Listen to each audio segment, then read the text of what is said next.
Welcome back to Lamp Oil Stock, a channel where we try and give things a Hebrew Israelite perspective on different topics.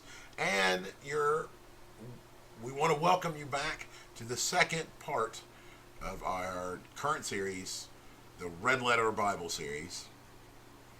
And if you're not familiar with the Red Letter Bible, this is a Bible that highlights all of the words of Christ and the Most High. No, actually, it used to be that it highlighted the words of God, the Old Testament, but you can't find those Bibles anymore. All you can find is the Red Letter Bible that highlights what Christ says. So I say, what the hell? Let's look at it, talk about it. Right, I'm with you. I'm with you. But this time we're gonna do a little different because last time we did just the very first phrase. Right. But this time we're gonna do a little bit more. Mm-hmm. So what are we talking about today? Well, we're going to do Matthew chapter 4, and we're going to read verses 1 through 11 because there are 3 times in here where Christ speaks, and it's all dealing with him speaking to Satan. All right. So this is just one whole story.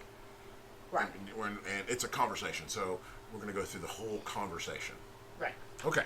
So since I am horrible at reading, you never want me to do that. Ain't that the truth? So if you don't mind, can you read us the story so we're all on the same page?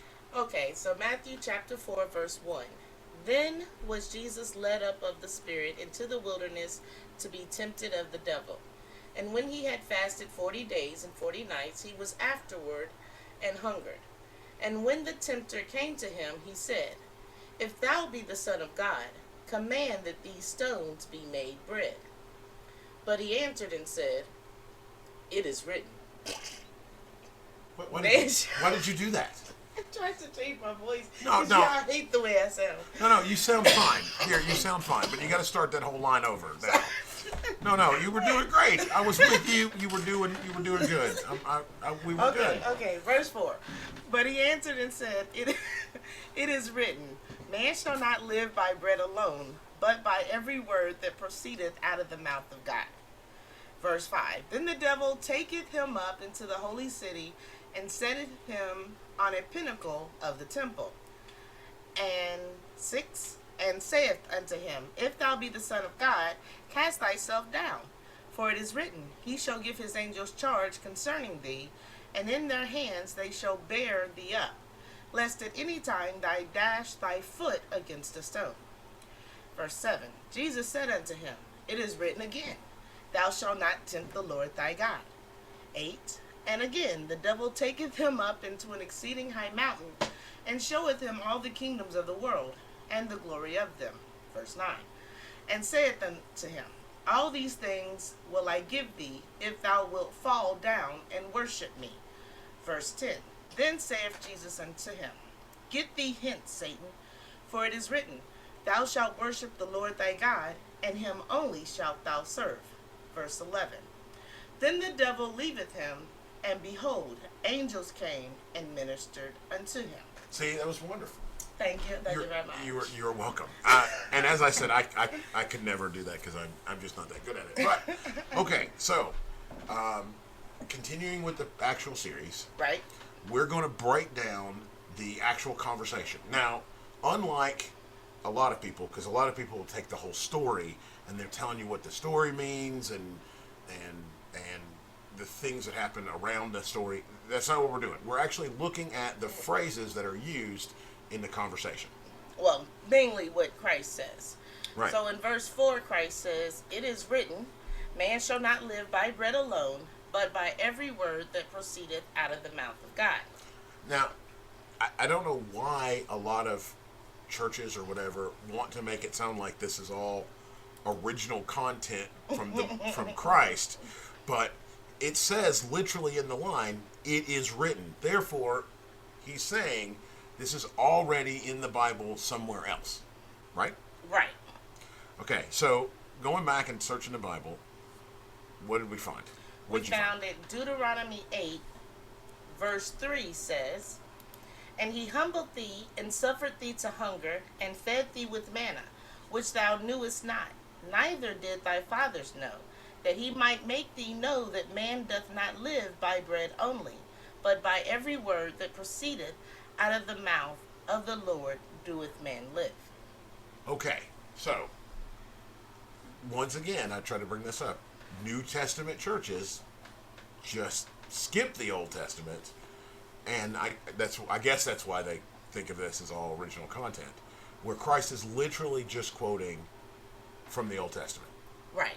Christ is quoting the Old Testament. He's quoting what his Father has already said. Yeah, and if you think about it, I mean, this is a biblical fight that's going on here. Well, it's a spiritual fight. That's true. It's a spiritual fight. And although Satan is tempting him, he's also using verses, or trying to use verses, against Christ. Right, right. Because the next line that's said through Deuteronomy, through the story, is what Satan says. Okay, right. Satan says, if thou, verse 6. Right. Matthew chapter 4 verse 6 says, if thou be the Son of God, cast thyself down, for it is written, he shall give his angels charge concerning thee, and in their hands they shall bear thee up, lest at any time thou dash thy foot against a stone. Okay, now Satan is, as it says in other places, the father of lies. Right. Is he lying? Yes. And at the same time, no. Okay. He is telling the truth. What he says is written, and it is written in Deuteronomy 6. Okay. But the way that he's trying to use that line is where the lie comes in. I got you. Okay, so what does the actual line, what's the line? And the reason I keep asking you this is because you're the reader. I cannot, you never want to hear me read. I'm horrible at it. But okay, so what does the line actually say over in Psalms? Oh, that's right. I said it was in Deuteronomy, but I was wrong. It is in Psalms. Psalms 91. 91, 11 through 13, I think. Okay. Psalms 91, 11. For he shall give his angels charge over thee, to keep thee in all thy ways. They shall bear thee up in their hands, lest thou dash thy foot against a stone. So, actually it starts at 10. So, okay, let's do it again. Psalms 91 verses 10 through 12. Okay. There shall no evil befall thee, neither shall... No, I guess I was wrong. No, well, now you've done started. Oh, 10. Well, I've started, okay. Yeah. There shall no evil befall thee, neither shall any plague come nigh thy dwelling, for he shall give his angels charge over thee, to keep thee in all thy ways. They shall bear thee up in their hands, lest thou dash thy foot against a stone. So, Satan is telling the truth. It does say that, but he's trying to manipulate God's words in order to get Christ to sin. That's right. Okay, so now Christ, of course, has a reply. Right, right. And that's in 7.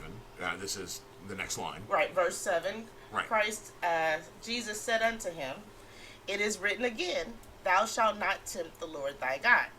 Okay, now, that was pretty vague. Is that, I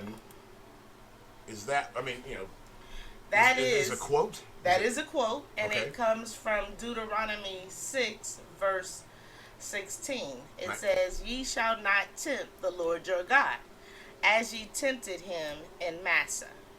Now, this verse is talking about when Moses was leading the people through the wilderness, right. and they started bitching and complaining about food and water. Mm-hmm. And so that's what this is talking about. But again, it is a quote, and it's a relevant quote. Right. Right. It's not being used out of context like Satan was trying to use his quote out of context. Right. Now, the next part that Satan tries is showing all of the kingdoms to Christ, and says to him that he will give all of these kingdoms to Christ if he would bow down and worship him. Right. Now, what I think a lot of people miss on this part is that this is not debated by Christ. Right. That Satan has the power to give him that. Because Christ knows that God gave Satan the power over the world. Right. So this wasn't, I'm saying something but I can't do it. This was a legitimate offer. Right. Right. So the first, if we're looking at this right, the first two are to get Christ to use powers to relieve his suffering first, making bread, and then second to show to use power to protect himself. Right. Right. Yeah. And then third, for Satan to just give him everything. Right. Right. So we all. God works with us, right? And we're able to do things. Christ says we'll do even bigger and better things than he did. But we can't just do it for our own sake, or we're misusing it. And that's where, a lot of people have gone off in the past, was trying to use God's power for something that they had no business doing. Yeah, personal gain. Right. So, if Christ had fallen for that stuff, then he would have sinned.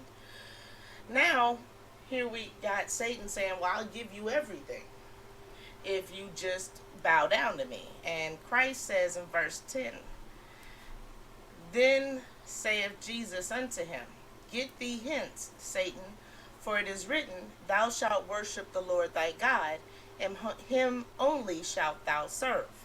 Right. Okay, so once again, I got to ask this question. That actually reminds me of one pretty specific. It really reminds me of the very first commandment. Right. In Exodus 20. Right. So read that one real quick. If you go to Exodus 20, verse 3, it says, thou shalt have no other gods before me. Okay. And if you go to verse 5, it says, thou shalt not bow down thyself to them, nor serve them. For I, the Lord thy God, am a jealous God, visiting the iniquity of the fathers upon the children unto the third and fourth generation of them that hate me. Right. Now, but unlike the other two, that's not an exact quote. Right. Right. But is there, in the research that you kind of went through and did, is there closer to an exact quote? Well, if you go to 1 Samuel 12 and 24, it says, only fear the Lord and serve him in truth with all your heart, for consider how great things he hath done for you. That's a lot closer. It's a lot closer. But if you'll notice, now I want to bring up one more thing real quick. Okay. I think the point that you made just a moment ago is absolutely right. It's not a debate. Christ is not questioning if these things can happen. Mm-hmm. He's not saying that he couldn't call upon angels. It's not saying that he couldn't create bread, and he's not saying that Satan couldn't give him the world. Right. He is turning away Satan by using the sword of the word. Mm-hmm. Yeah, that's what I wanted to go to. Using the sword of the word to literally cut off his arguments directly. Right. And that's what we all need to be able to do. That's why we need to be reading and studying. It's because when Satan comes at us craftily, which he does a lot, especially when you go to church and you listen to ministers and people who want to tell you something, which is why you should always be praying, reading along with us, and keep us on the straight and narrow path. Absolutely. Is for idiots, they'll fall for anything. You don't have to be very crafty when it comes to them. But people who really love and care about the Most High, Satan will use the words of the Bible in order to tempt them, because they don't understand the context to which those verses come from, and that will lead a lot of people astray. Not only that, if you look through the Bible, it kind of tells you that our worst enemy is our own people. Stiff-necked. Yeah. Well, not only that, but you know, it would be. It's easier for someone that looks like you to deceive you than someone that looks like someone else. Right. So you need to be especially careful when you're listening to people, because even if they have the best intentions like we do, we could be wrong. So you need to be studying for yourself so that we don't lead you in the wrong way. Right. Oh, and please tell us if you see that, if we say something that makes absolutely no sense or whatever it happens to be, please leave a comment. Let us know that, hey, wait, you just said something that didn't make any sense, so we can, correct ourselves. That is the entire point of the body, is to be correcting ourselves so that we're all getting where we're supposed to be and not just leading people in left field. So if you look at our first video, I said, well, the first thing that Christ did when he started his ministry was he went and got baptized. Right. Because it was important to cleanse the filth and start anew. Right. Then, now we got the second thing he did was, after getting his body clean, he went and fasted for 40 days and 40 nights in order to get his spirit together. Right. To strengthen his spirit and get it built up. And then, of course, Satan comes in to try to tear it down. But these are steps that people who want to come into having a relationship with the Most High need to go through. It's so if we're following Jesus, then we need to start trying to take these steps that he took. Exactly. I'm not saying I could fast for 40 days and 40 nights. Check out our video on Day of Atonement for more information about what fasting is about. But, the 40 days, that's... But Christ is not the only person who fasted for 40 days That's and 40 true. nights either. So it can be done. Wow. But it is not easy. So, the last one is, get thee hence, Satan, for it is written, thou shalt worship the Lord thy God, and him only shalt thou serve. So, Christ is saying that the only person you should serve is God. And yet, I know that in the Christian religion, and it seems like even in the Israelite community, some of us seem to be worshiping Christ. Right. I don't And- worship Christ. Yeah, I know. Yeah. I admire him for what he did, He's an excellent example. But he is not my God. right. And so, if you're having issues with this, I invite you to read what Christ said and take it to heart. Right. That's part of the reason we're doing this. Christ is an admirable figure. Right. A major figure throughout the New Testament. But he points the way to the Most High. He is not a replacement. And I don't know, I know what you're saying. There are so many people that use Christ as the replacement Right. instead of actually worshiping the Most High. And that puts you into a problem where you're now worshiping the created. Instead of the creator. Exactly. So, guys, thank you so very much. The series will continue with the next thing that Christ says. Hopefully. Yeah, that's the plan. If God willing. Absolutely. So, guys, thank you so very much once again, like I said, for listening. If you could leave us a comment or a question, let us know what you think. Leave us a like or a dislike. Oh, I'm sorry, I didn't mean to take that from you. That's Would you all right. Would you leave us a like or A dislike, a comment? suggestion. There we go. See? Thank you so very much once again. Do you have anything else? Kwam Yasharallah. Bye.